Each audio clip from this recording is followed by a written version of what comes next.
Dạ lên mới độ cái quay nha. Quay phong quay phong.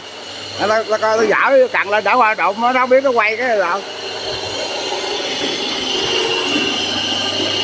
Quay đứng cái này mà quay nó mới độ sáng của đổ quay bên. Ê bên đây nè mày quay á. Đứng đây là quay qua kia quay. Trời. Trời.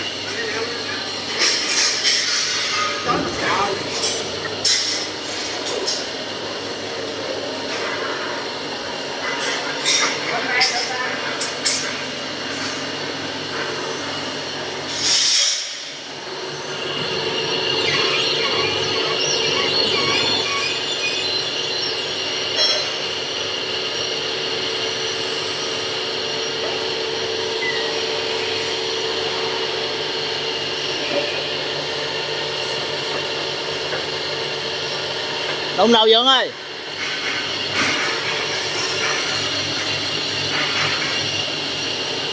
Anh Bố ơi. Anh Bố, buộc cái thang lên đi. Ở thang đó.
Rồi rồi giờ ra cần nữa đó.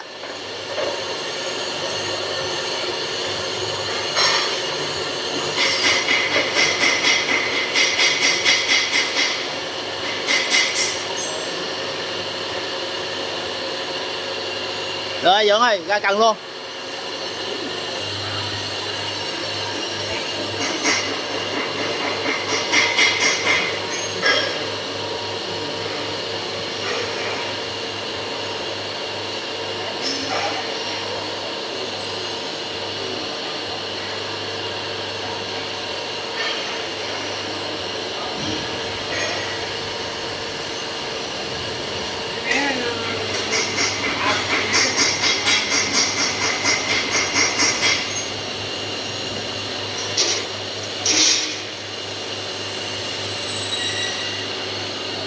Quẹt keo không?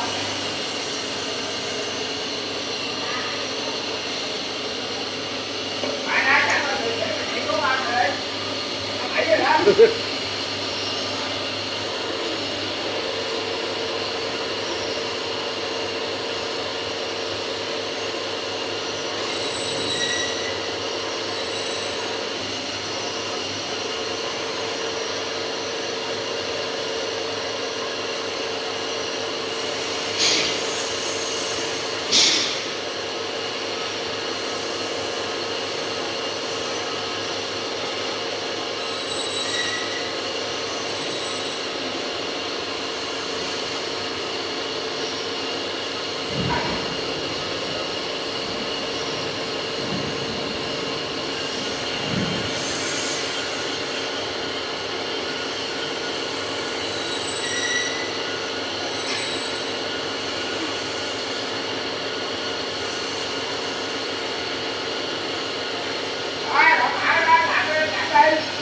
Cái công tắc xanh á, cái công tắc kìa kìa, quay lại kìa.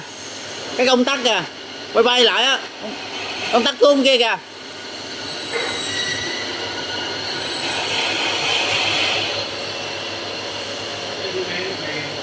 Cái